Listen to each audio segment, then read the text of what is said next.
Hello, divine creations, divine marvels, children of God. Thank you so much for dropping by this video. Someone tonight, when I told them that I had written a book about what I consider to be the true teachings of Christ, um, they were intrigued. And one of the questions they had is, well, what about the Bible? It's a fantastic question. And this person later said that they had a lot of resistance to Christ and to the teachings of Christ because of the Bible. And they're not alone. I was one such person, and I think there are many people. Um, in fact, what this person said, which was so beautiful, she said, well, Jesus is cool, but but there were many things in the Bible she just didn't agree with and didn't resonate with. And I feel to that person, I want to say, I feel you, because I was one such person, and that many of the things I was taught in church and many of the things I read from the Bible, I was very closed off to Jesus and his teachings for many years until I found the teachings of Bruno Groening. And so, first of all, I'm going to read a quote from Bruno about his view on the Bible. This is from the book Powers of the Spirit, page 166.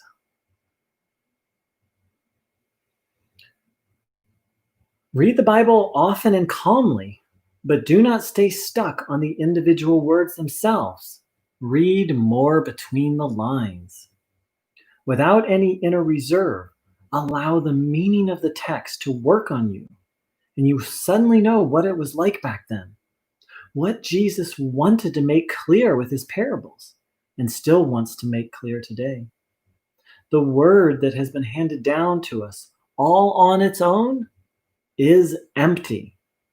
But what one becomes aware of in oneself by means of it is alive.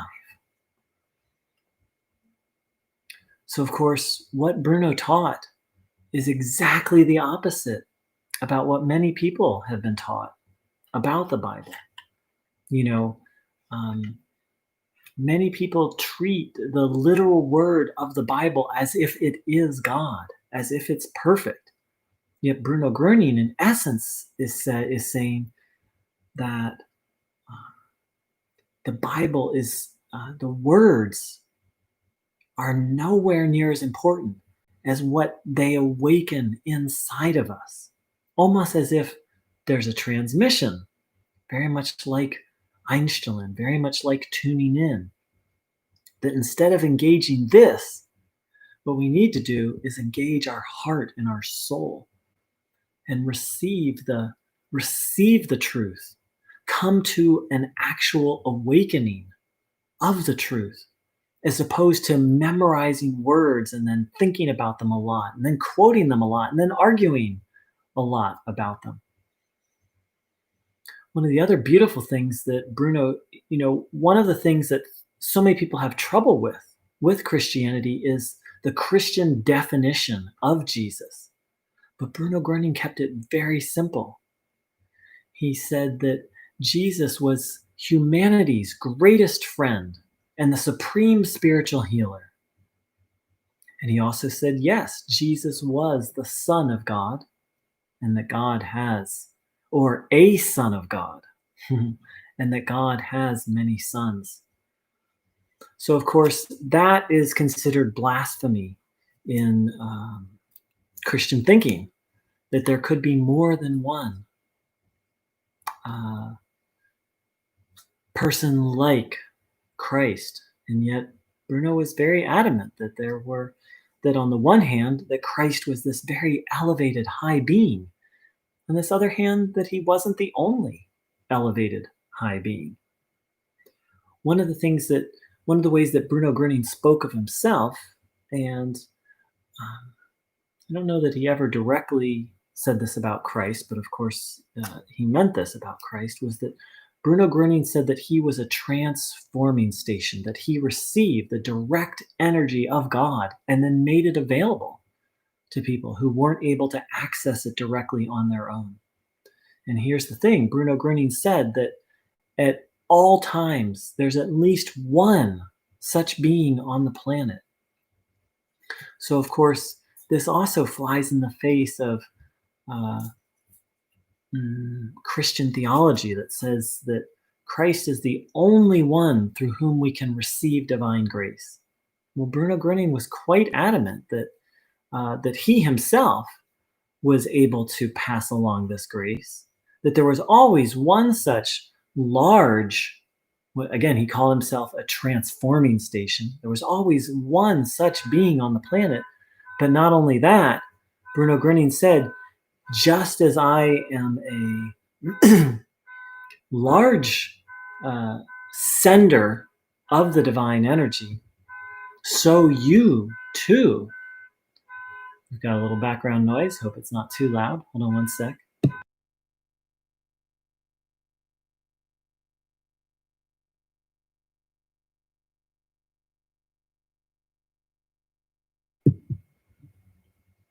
So Bruno Groening said, just as I am a large sender of this energy, you, every single person, he said, is a small sender of the energy.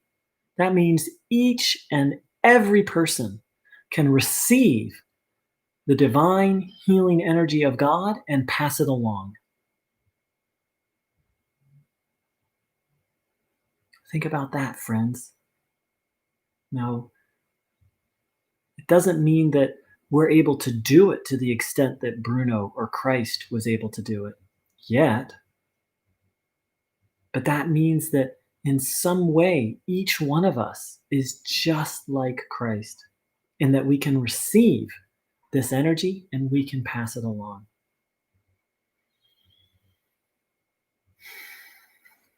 And of course, Bruno Groening said,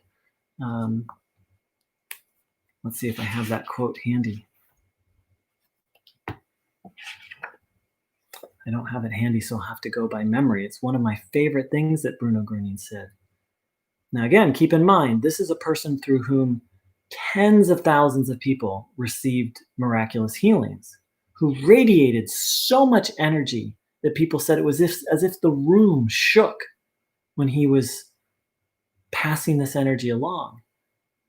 He said, and I'll have to paraphrase, he said, just remember, dear friends, I am nothing more than an instrument, a tool of God, which you are too, but you don't yet believe. In essence, Bruno Groening said, what I can do, you can do. You have the same potential as me. And of course, this is actually, you find a similar verse to that in the Bible where Christ said these things, meaning the miracles and healings he did, these things and greater shall you do.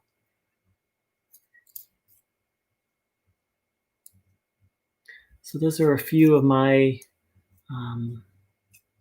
thoughts and feelings on the last thing I'll say is that the Bible used to make no sense to me. I studied it for years. And it was through studying the teachings of Bruno Groening and through taking in this divine energy that it actually makes sense to me now. I can't say that every single line in the Bible makes sense, or I even agree with every single line. In fact, now that I have a very strong connection with the divine, there are some verses that I look at and I say, wow, that's a gross mistranslation, or even, I don't think Christ said that. Because I feel like through this feeling of connection with the divine and really knowing Bruno Groening's teachings, I feel that I have a very strong connection to the truth. I'd never go around telling people what they should believe, but instead what I teach people is how to connect to the divine, and then they can determine for themselves what's true. Because Bruno Groening said that's where all our problems came from. All our problems come from listening to other people instead of listening to God. And that's how religious institutions exist today, is that we're supposed to listen to the preacher or to the Bible, to the book. We're supposed to listen to anything but God. Or it's like we're supposed to listen to God through the Bible or through the church or through the preacher. Whereas the way Bruno Groening said, and Bruno Groening never even wanted people to believe what he said. He always said, find out for yourself. The role of a spiritual helper or a spiritual friend, as Bruno Groening called it, is to help the person make the connection with the divine, to help the person, in essence, get to the point where they don't even need a spiritual helper. Bruno compared himself to an operator. Now, keep in mind, he was teaching in the 50s, late 40s, 50s, where if you wanted to make a long distance call, you couldn't do it without the operator. You needed the operator to make the connection. And that's what Bruno Groening said his task was, to help people make the connection. He never said he was the connection or that he was the ultimate goal, just that he was there to help people reestablish the connection so that they could know the truth for themselves.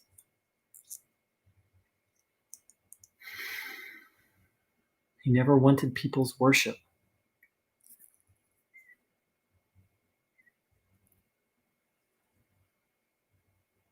He wanted to help. And interestingly enough, if you look at the record we have of, if we look at the Bible and especially the Gospels, which are, a record, maybe how accurate they are, I can't say, but some kind of record of Jesus's ministry, you'll see him doing pretty much three things: teaching, healing, and arguing with people who are well versed in the scriptures. Jesus didn't go around telling people to study scripture. He didn't tell them to ignore it. He didn't tell people to burn them, but he didn't tell people to go around and study them. He went around telling people to connect to God and to do good and to trust in God.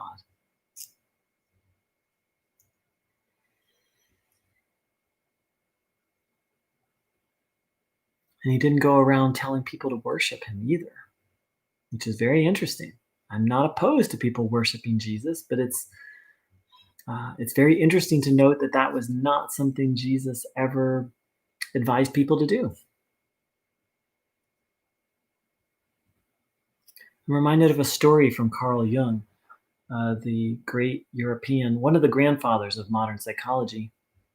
And Carl Jung spoke of a spiritual like brook that babbled up out of the ground. And when people drank from this brook, they were so nourished and healed and helped. And so all these people started to live around the brook. And still the water flowed and people were nourished. And then some rules were established. Like, you can only drink from the brook at a certain time. You've got to go prepare yourself first. And then next thing you know, like a city was built around it, and then a temple, and all these rules. And in essence, a religion was founded around it. And then at a certain point, this divine stream, this divine water, it stopped flowing, and it just kind of left, and it went and it started to flow elsewhere. But the people didn't notice because they were so fixated on the temples and the books and the rules and the structures. So Jesus, that's kind of the scene Jesus showed up in. And you can, if the Gospels are accurate, that's what a lot of what he did is he argued with people who were fixated on the structure. That's one of the reasons I love the teachings of Bruno Groening.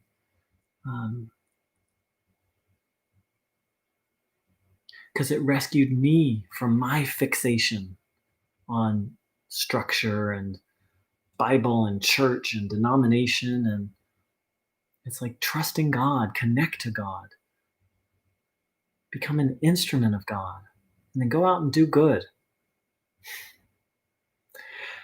So those are just a few of my thoughts and my understanding of what Jesus taught about the Bible. And the thing is what Jesus taught about the Bible is, in my understanding, it's what Bruno taught about the Bible. It's what his basic approach to religion.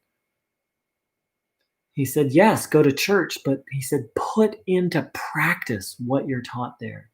That just having a mental belief, that's not what it's about at all. And too much study can interfere with the divine connection. So thank you so much for joining in. I hope that was a benefit. Take care. Much love.